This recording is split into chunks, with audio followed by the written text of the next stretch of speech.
Hello বন্ধুরা, আজকে মৌসুমীর কিচেনে আপনাদের সবাইকে স্বাগত। আজকে দেখুন আমি আরেকটা নতুন ভিডিও নিয়ে চলে আসলাম। আমি আজকে মাছের তেল কিভাবে রান্না করে সেটা আমি আপনাদেরকে দেখাবো। আমি এখানে দেখুন একটা বেগুন নিয়েছি, বেগুনটাকে এভাবে এভাবে করে কেটে নিয়েছি। আর এখানে আমি এই তেলটা নিয়েছি, অল্প তেলটা নিয়েছি, কারণ যেহেতু বেগুনটা অল্প সেই জন্য আমি অল্প তেল নিয়েছি। এবার আমি বেগুনটাকে প্রথমে ভেজে নেব। এখন আমি বেগুনটাকে প্রথমে ধুয়ে নেব, তারপর আমি ভেজে নেব। দেখুন বন্ধুরা, আমি চুলাটা অন করে নিয়েছি। এবার আমি এটাতে তাওয়াটা বসিয়ে দেব।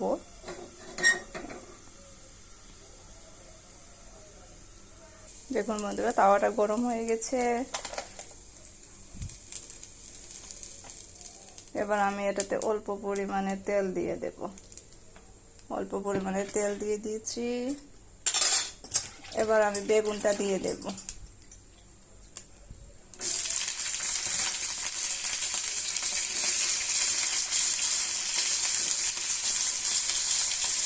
বেগুনটা দিয়ে দিয়েছি। এবার আমি এটাতে অল্প পরিমাণে লবণ দিয়ে দেব।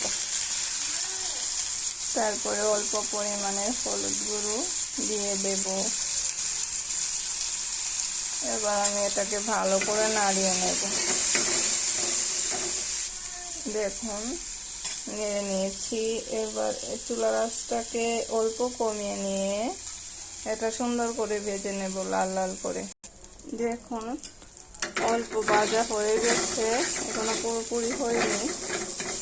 আমি এটাকে নাড়িয়ে দেব, নাড়িয়ে ঢাকনা দিয়ে আবার ঢেকে দেব। এবার আমি ঢাকনাটা খুলে দেখব ভাজাটা হয়েছে কিনা। এই ভাজাটা দেখুন লাল হয়ে গেছে, ভাজাটা হয়ে গেছে।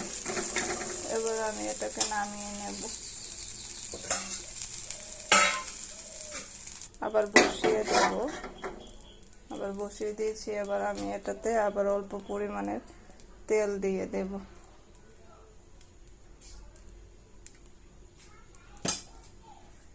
তেল দিয়ে দেখুন এখানে আমি মরিচ এভাবে কেটে নিয়েছি ছোট ছোট করে, আর পেঁয়াজ কুচিগুলো দিয়ে দেব।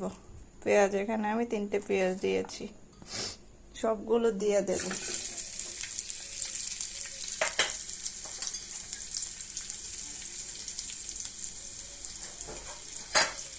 দিয়ে দিয়েছি।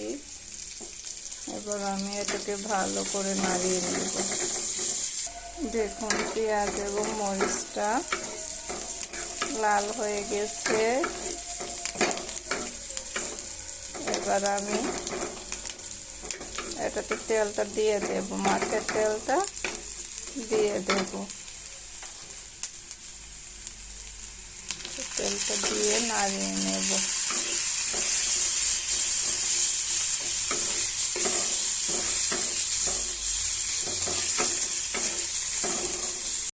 দেখুন কি সুন্দর তেল বেরিয়েছে।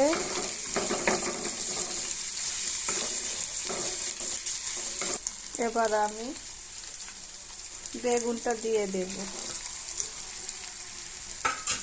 এখন অল্প পরিমাণে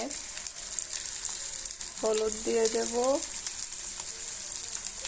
আর অল্প জিরে ধনিয়া গুঁড়ো দিয়ে দেব, আর সামান্য পরিমাণে নুন দিয়ে দেব।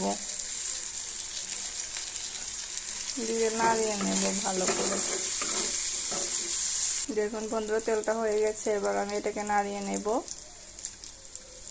আপনারা আমাকে সাবস্ক্রাইব করে লাইক, শেয়ার এবং কমেন্ট করে দেবেন।